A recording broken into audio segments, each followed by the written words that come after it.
Édition du journal sur Moto TV, voici le sommaire.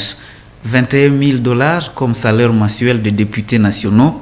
Cette déclaration de l'opposant Martin Fayoulou, faite mardi 30 août, suscite des réactions dans les camps politiques.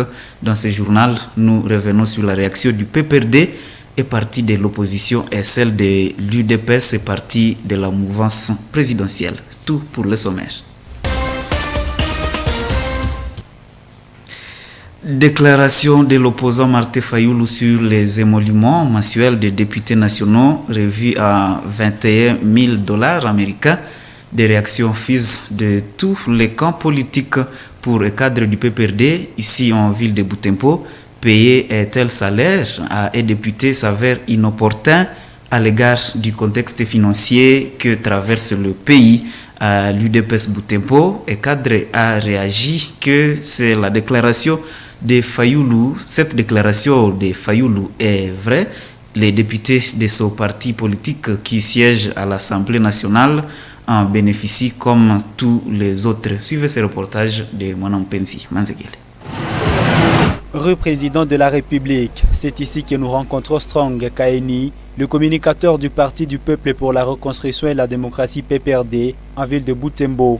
Selon lui, l'augmentation du salaire des députés nationaux s'avère inopportune au regard des difficultés auxquelles le pays est confronté, dont les défis sécuritaires ici dans l'est de la RDC. Il pense que l'essentiel des moyens dont dispose la nation devrait être utilisé pour financer les efforts de stabilisation en cours au Nord Kivu et en Ituri. Est-ce qu'il y a la mégestion? C'est un pays aussi que tout le monde jette à la poubelle parce que l'organisation politique est au rabais. Et c'est un pays que tout le monde jette à la poubelle parce qu'il n'y a pas la rationalité pour ce qui est de la gestion de la chose publique. Et voilà qu'aujourd'hui, alors que la population, le peuple au niveau de l'Est est en train de pleurer parce qu'il y a la question de l'insécurité et que le budget alloué même dans les départements de l'armée ou dans la défense, c'est un budget qui saigne et qui est maintenant une institution qui voudrait bien amasser tout le trésor et tout le montant afin de pouvoir remplir seulement les désirs privés et laisser à ciel ouvert la défense du pays, parce que l'armée aujourd'hui, s'il faut revenir à cette question-là, l'armée vraiment est en train de pleurer parce qu'il n'y a pas. La logistique est vraiment atrophiée par rapport à l'usage abusif de la caisse nationale ou du budget national. Et voilà qu'aujourd'hui, on s'amuse encore dans ces ridicules. Nous sommes plongés vraiment dans une situation qui ne dit pas son nom. Pour Héritier Kasereka, président de l'Union pour la démocratie et le progrès social, UDPS, cette question du salaire des députés est une matière de l'Assemblée nationale où siègent également des députés nationaux, membres du parti de Martin Fayoulou. Le débat, malheureusement, est en train d'être mené dans la rue. En principe, comme c'est une question qui concerne les honorables députés, le débat allait se mener au niveau de l'Assemblée nationale. Il n'y a que ça comme le premier regret que je peux toutefois soulever, mais aussi le deuxième regret, ça concerne la personnalité qui a annoncé le montant de 21 000 $ comme salaire des honorables députés.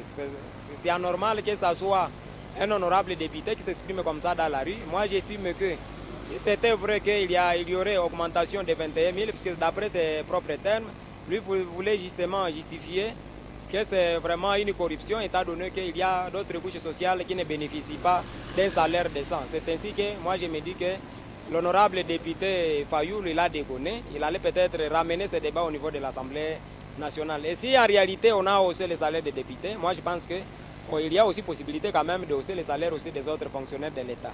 L'opposant Martin Fayoulou a révélé mardi 30 août que les députés nationaux perçoivent depuis le mois de janvier 2022 un salaire mensuel de 21 000 $ américains en violation flagrante de la loi budgétaire. Le collectif des députés nationaux de 26 provinces a qualifié ce même mardi la déclaration de Martin Fayoulou de la calomnie et diffamation contre les élites du peuple. Le ministre national de l'Agriculture en République démocratique du Congo a échangé avec le gouverneur militaire du Nord Kivu ce mercredi 31 août au centre de leur séance de travail, entre autres la question d'appui aux agriculteurs du Nord Kivu qui subissent des conséquences fâcheuses de l'insécurité. Nous écoutons ici ce que pense le ministre Nzinga Birihanze du secteur de l'agriculture au Nord Kivu Il s'est exprimé après sa rencontre avec les autorités provinciales. La question des agriculteurs qui n'ont pas de semences, et ça l'État pourra peut-être pourvoir à cette question. Parce que vous le savez, comme tout le monde ici, combien ceux qui ont pris les armes, des fois prennent les agriculteurs, les amènent dans les champs pour qu'ils leur aident à faire ces champs-là, et au finish, ce sont les agriculteurs qui n'ont rien en fait. Nous allons essayer d'encourager les agriculteurs avec des semences et des intrants pour qu'ils puissent subvenir à leurs besoins sans se laisser entraîner ou manipuler. La deuxième chose, c'était ensuite la question sécuritaire. Nous avons parlé de la question qui préoccupe les populations de Guisségouro en particulier, sur la question des limites du parc national de Virunga. Il n'est pas question qu'on puisse sacrifier les populations pour quoi que ce soit. Et donc, merci au gouverneur parce qu'il est prêt à ce qu'il y ait une grande commission qui doit descendre pour parler avec les populations, pour parler avec les responsables du parc. Le parc de Virunga a ses limites et que c'est vrai, la population ne peut pas aller dans les limites du parc. Mais ceux qui sont dans les limites où il y avait ce qu'on disait, la partie réservée à la chasse, c'est encore la population et les animaux qui se mettent ensemble. Mais le parc, c'est au-delà. Et donc, nous allons, avec le gouverneur, faire cette démarche auprès de la hiérarchie pour qu'on trouve des solutions définitives à cette question. Et que les populations soient tranquilles, personne ne peut sacrifier son peuple. Et surtout que nous disons, le peuple est d'abord. Il y a la question du tribalisme qui semble prendre de l'ascendance et ce n'est pas intéressant pour nous. Pour développer le pays, nous devons rester unis, comme ça a été vers les années 70, 80.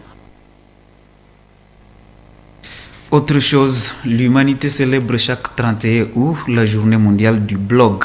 Le blog est une page web sur Internet qui permet de communiquer et de partager des connaissances. Selon l'ingénieur Julien Kabouyahia, le blog peut servir comme un outil important dans la recherche scientifique et les échanges de connaissances. Il explique qu'un blog est un outil qui permet aux scientifiques de publier leurs œuvres sans gaspiller beaucoup d'argent afin de vulgariser leurs compétences. Nous l'écoutons dans ce propos recueillis par Luciana Moussivira.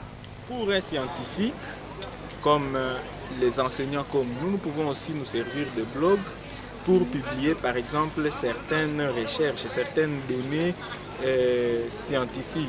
Ça peut être par exemple que nous voulons publier,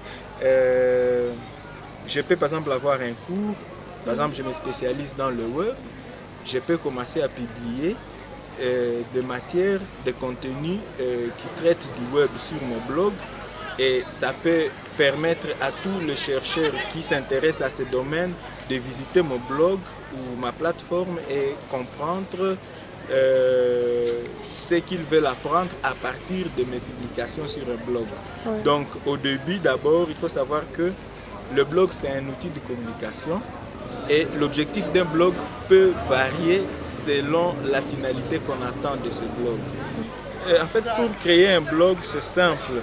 La première chose, vous devez passer par un équipement informatique, ça peut être un téléphone, smartphone, ça peut être un ordinateur, mais la première chose, c'est que cet ordinateur ou ce téléphone doit être connecté à l'Internet. Ça, c'est l'étape primordiale. La deuxième étape, c'est que vous devez entrer dans une plateforme qui vous permettra de créer un blog. Et j'ai dit qu'il y en a beaucoup. Vous pouvez passer par WordPress. Ou alors vous pouvez seulement entrer dans votre navigateur et écrire comment créer un blog. Déjà, vous allez voir une série d'étapes qui vont se présenter. Mais avec, par exemple, le site blogueurpost.com, il vous suffira seulement d'ouvrir ce site, blogueurpost.com, et il y aura un message qui va se présenter à l'initial. On va vous dire, voulez-vous créer votre site web? Ou alors voulez-vous créer votre blog? Si oui, vous appuyez sur suivant et on vous amène à une autre étape. À la deuxième étape, il sera seulement question de remplir les coordonnées qui pourront permettre d'identifier votre blog. Et puis vous suivez juste ces étapes en lisant. En tout cas, c'est très facile. C'est comme créer un compte Facebook, c'est comme créer une adresse mail.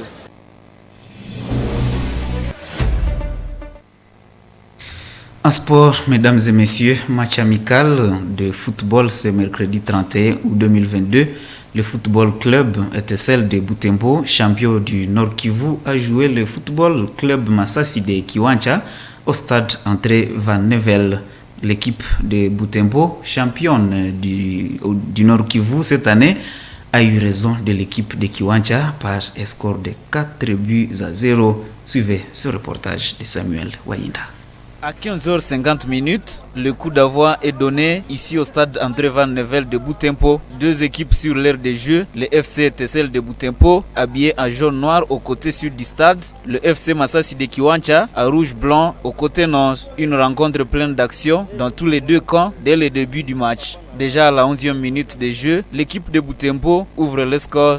Malgré ses buts, Masasi de Kiwanja n'a pas cédé. 15 minutes après, le FC ETSL de Butembo marque le deuxième but qui va séparer les deux équipes à la mi-temps. Dans la seconde partie du match, le football club Masasi de Kiwanja revient avec détermination mais sans succès. À la 56e minute de jeu, le FC ETSL alourdit le score en marquant son troisième but. Une défaite totale de la part de l'équipe adverse. Quelques minutes plus tard, cette défaillance entraîne un quatrième but. Le match se clôture par un score de 4-0 en faveur de l'équipe de Butembo, le football club ETSL. Ces équipes joueront le match retour jeudi 1er septembre 2022 à 15h30 dans le même stade.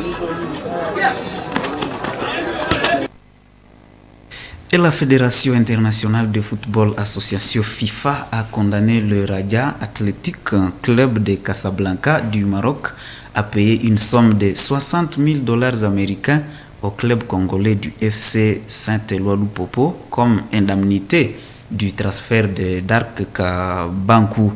Cette décision est contenue dans une correspondance de la FIFA adressé au club marocain le Raja Casablanca ce mercredi 31 août 2022. Joël Tali nous a fait le point dans ce récit. Dans un document rendu public ce mercredi 31 août 2022, l'instance mondiale du football a notifié le club marocain Raja de Casablanca de sa décision sur le transfert du joueur congolais Dark Kabankou qui a évolué au sein de ce club durant les 6 derniers mois. En effet, le club de la première division marocaine, le Raja Club de Casablanca, a recruté le joueur congolais Dark Kabankou la saison dernière pour 2 saisons, avec une année en option auprès du Saint-Éloi Lupopo. Le Raja Club de Casablanca a ensuite résilié le contrat du joueur après seulement 14 apparitions et n'a pas honoré les restes des frais liés au transfert du joueur. De ces faits, le Saint-Éloi Lupopo avait saisi la FIFA qui s'est prononcée ce mercredi en donnant raison au club congolais. Ainsi, le Raja est appelé à verser cette somme à Lupopo dans les 45 prochains jours. Au cas contraire, ce club risquerait d'être interdit de recruter sur le plan international. Mesdames et messieurs, ainsi s'achève ce journal sur Moto TV. Merci de l'avoir suivi. Au revoir.